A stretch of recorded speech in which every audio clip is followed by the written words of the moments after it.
اور سر پھر ڈاکٹر صاحب نے کہا کہ قائد اعظم نے پہلے کمیونسٹوں کو بلا کر انہیں کہا کہ اب کوئی ازم ازم نہیں چلے گی، اسلام کی گائیڈ لائن چلے گی، اور اب سب مل کے ہم یعنی کہ کمیونسٹوں کا مل کے ہم ایک ریڈیکل اسلامی اسٹیٹ بنائیں گے۔ تو یہ انہوں نے کہا کہ پھر جب قائد اعظم نے ان کو یہ کہا کہ کوئی دوسرا جھنڈا نہیں چلے گا، ازم نہیں چلے گا، تو پھر بعد میں اسی کو انہوں نے آگے بڑھاتے ہوئے کہا کہ پھر کمیونسٹوں کو جناح نے جو دھوکہ بھی دیا ہے اور پھر بعد میں ان کے ساتھ زیادتیاں بھی ہوئی ہیں، یہ بھی ایک انہوں نے ایک اہم پوائنٹ اٹھایا ہے۔ اس پر ذرا روشنی سر آپ۔ Communists, hands off, hands off. We do not want any flag but the Muslim League's crescent and star. Islam is our complete guide and ideology. We don't want any isms. یہ وہ جی یہ غالباً انہوں نے اس لیے کیا ہے کہ ان کو سب سے زیادہ جو مسئلہ درپیش ہوا ہے، جس کی وجہ سے انہوں نے یہ وی لاگ بھی کیا ہے، وہ یہ ہے کہ لیفٹسٹ جو ہیں وہ زاہد چودھری کی اس کتاب کو، اس کی اوتھینٹسٹی کو اور اس کے انالیسس کو وہ تسلیم کر ہمارے جو لیفٹسٹ ہیں جس پہ بیس کر رہے ہیں زاہد چودھری پہ، بہت سال پہلے تک مجھے یاد ہے 50s 60s until some sort of 70s، یہاں کے لیفٹ میں ڈومیننٹ ٹرینڈ جو ہے وہ اینٹی پاکستان ہوا کرتا تھا، لیکن اس کتاب کے آنے کے بعد جتنی ڈاکومنٹیشن کے ساتھ یہ پروف کیا گیا ہے کہ پاکستان بنا کیسے،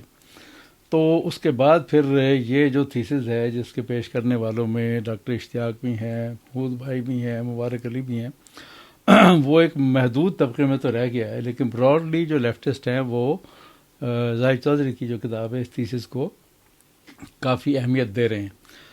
تو کہنے کی بات یہ ہے کہ یہ تو بھائی کمیونسٹ پارٹی کی اپنی سینٹرل کمیٹی کا فیصلہ ہوا تھا کہ جو مسلمان ہیں وہ مسلمان جو کمیونسٹ پارٹی کے ممبرز ہیں وہ حق خود ارادیت کی بنیاد پر یہ فیصلہ انہوں نے کیا تھا کہ اس بنیاد پر وہ مسلم لیگ کے ساتھ کام کریں اور جو نان مسلم ممبرز ہیں وہ کانگریس کے ساتھ کام کریں۔ یہ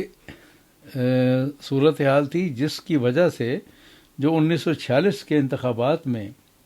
پنجاب کے انتخابات کے لیے مسلم لیگ کا مینیفیسٹو لکھا گیا، وہ ایک بڑے مشہور کمیونسٹ دانشور دانیال لطیفی نے لکھا، اور اس میں انہوں نے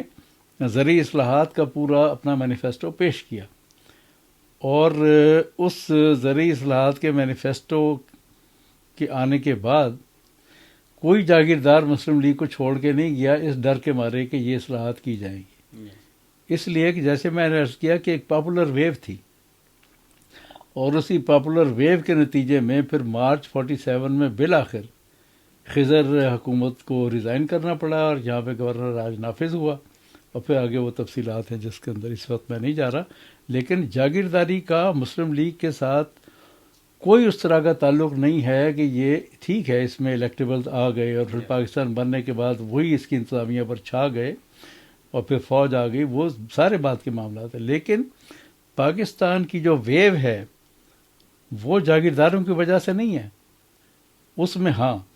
جو مسلمان درمیانہ طبقہ ہے اس کا ایک رول ضرور ہے۔ اور پھر یہ بھی میں ہمیں بتاتا چلوں کہ جو 1906 کے اندر ڈھاکہ میں مسلم لیگ کا وجود میں آئی تھی،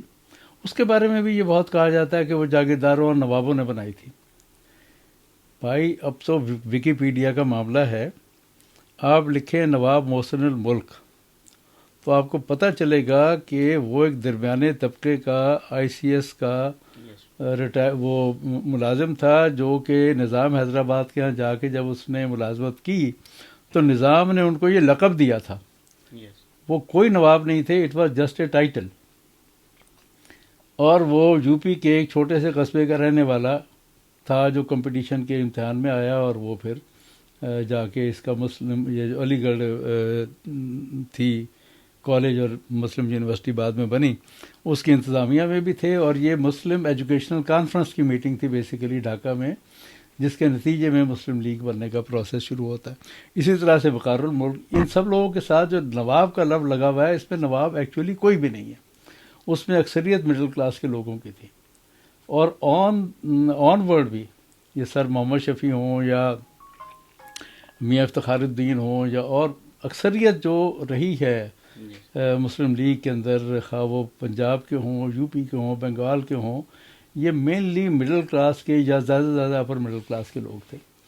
تو یہ کہنا کہ یہ جو ہے جاگیرداروں اور انگریزوں کے درمیان ایک وہ ہوتا تو پھر خضر ریاض اور انگریز مل کے پنجاب کا فیصلہ کرتے نا. Yes.